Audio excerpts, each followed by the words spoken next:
नमस्कार। आज हम ट्रेडिंग की दुनिया में गोता लगा रहे हैं और एक बहुत ही दिलचस्प, शायद थोड़ा चौंकाने वाले सवाल पर बात कर रहे हैं। सवाल यह है कि जब इतने सारे लोगों के पास, मतलब हजारों लाखों लोगों के पास एक जैसे चार्ट्स होते हैं, एक जैसी स्ट्रैटेजीज होती हैं, तकनीकी जानकारी भी करीब करीब एक जैसी होती है, तो फिर ऐसा क्यों है कि उनमें से सिर्फ मुट्ठी भर लोग, अंदाजन कहें तो सिर्फ 5% ही लगातार पैसा बना पाते हैं? बाकी 95% क्यों नहीं? हमारे पास आज ट्रेडिंग माइंडसेट, सफलता का रहस्य नाम के स्रोत से कुछ अहम पॉइंट्स हैं, और ऐसा लगता है कि ये जो राज है ना, वो शायद चार्ट पढ़ने या स्ट्रैटेजी बनाने से ज्यादा हमारी सोच, हमारे माइंडसेट में छिपा है। तो चलिए इसी पर बात करते हैं, समझने की कोशिश करते हैं कि एक कामयाब ट्रेडर की सोच बाकियों से अलग कैसे होती है, वो फैसले कैसे लेते हैं। हाँ, बिल्कुल। और ये स्रोत एक बहुत ही दिलचस्प बात सामने लाता है। देखिए, स्ट्रैटेजी हमें ये तो सिखा देती है कि कब खरीदना है, कब बेचना है, मतलब एंट्री और एग्जिट। पर एक मजबूत माइंडसेट वो हमें ये सिखाता है कि कब ट्रेड नहीं करना है। ये ज्यादा जरूरी है शायद। ये असल में अपनी भावनाओं, अपने जज्बातों पर काबू पाकर तर्क को, लॉजिक को तरजीह देने की बात है। स्रोत में एक लाइन है जो मुझे बहुत अच्छी लगी। आपका माइंडसेट आपकी सबसे बड़ी स्ट्रैटेजी है। ये सिर्फ एक कहावत नहीं, ये एक हकीकत है ट्रेडिंग में। ये बात तो है। मतलब माइंडसेट का काम सिर्फ करना नहीं, बल्कि ना करना भी सिखाना है। और इसमें जाहिर है नुकसान झेलने का तरीका भी बहुत अहम होगा, है ना? क्योंकि लॉस तो इस खेल का हिस्सा है। हाँ, बिल्कुल सही कहा आपने। ये बहुत ही जरूरी पहलू है। स्रोत यही बताता है कि जो कामयाब ट्रेडर्स हैं वो नुकसान को, लॉस को एक पर्सनल फेलियर या हार की तरह नहीं देखते। उनके लिए ये बस एक नतीजा है, एक फीडबैक है कि कुछ काम नहीं किया।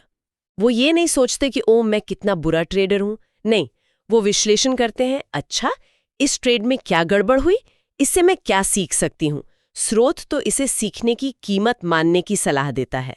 ये सोच का एक बहुत बड़ा फर्क है, खुद पर गुस्सा करने के बजाय प्रक्रिया को सुधारने पर ध्यान देना। अच्छा, तो नुकसान को एक तरह से सीखने का मौका मानना, ठीक है। पर इसके साथ फिर धैर्य का क्या ताल्लुक है, पेशेंस का? क्योंकि बाजार तो हमेशा चलता रहता है, कुछ ना कुछ होता रहता है।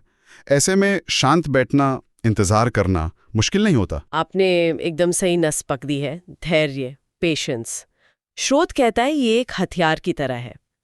कामयाब ट्रेडर्स अक्सर कम ट्रेड करते हैं, वो सही मौके का इंतजार करते हैं। स्रोत उन्हें हाई प्रोबेबिलिटी सेटअप कहता है। सिर्फ इसलिए ट्रेड न कर देना कि कुछ हो नहीं रहा या बोरियत हो रही है, ये अनुशासन की बहुत बड़ी निशानी है।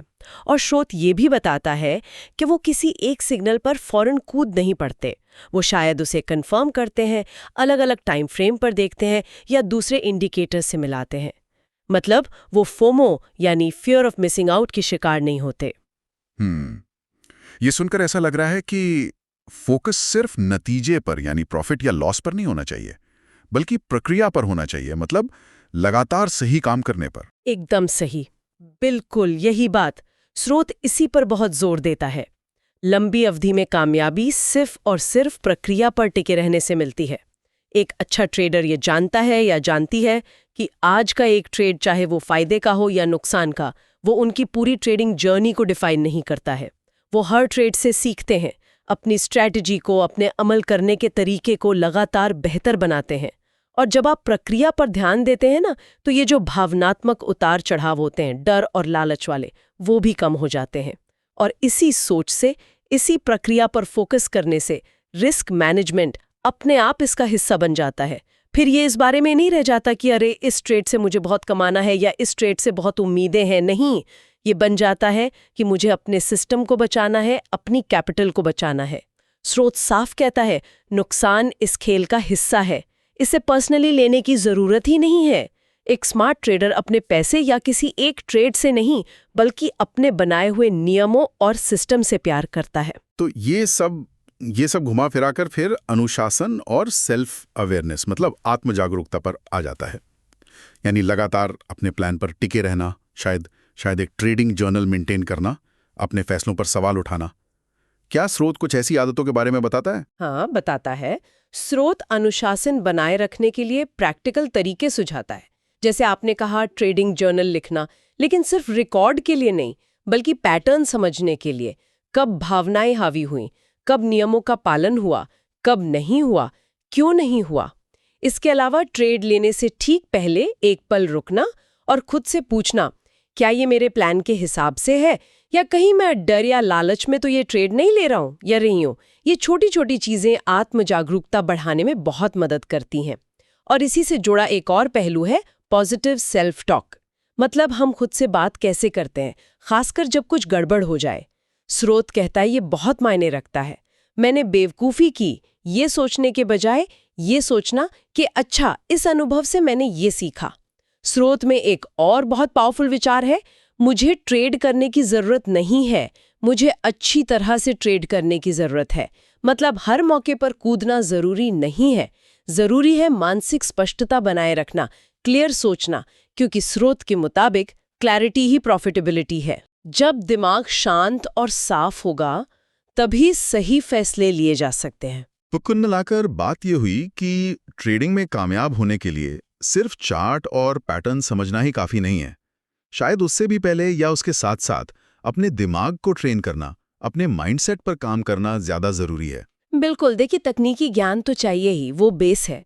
लेकिन स्रोत का तर्क यही है कि एक शांत, अनुशासित, धैर्यवान और प्रक्रिया पर ध्यान देने वाली सोच वही असली एज है, वो बढ़त है जो शायद उन 95% लोगों के पास नहीं होती, और यही आपको बाजार में लंबे समय तक टिकाए रखती है और कामयाब बनाती है। कह सकते हैं कि स्ट्रैटेजी आपको खेल में एंट्री दिला सकती है, पर माइंडसेट ही आपको खेल में बनाए रखता है। ये वाकई सोचने वाली बात है। तो यहाँ हमारे सुनने वालों के लिए एक विचार छोड़ जाते हैं। आज से ही अपनी ट्रेडिंग या निवेश से जुड़े जो भी भावनात्मक उतार चढ़ाव आते हैं, जो फैसले लिए जाते हैं, उनका निरीक्षण करना, उन्हें नोटिस करना कैसे शुरू किया जा सकता है, ताकि ये समझा जा सके कि इस सफर में आपकी अपनी सोच, आपका अपना माइंडसेट कहाँ खड़ा है।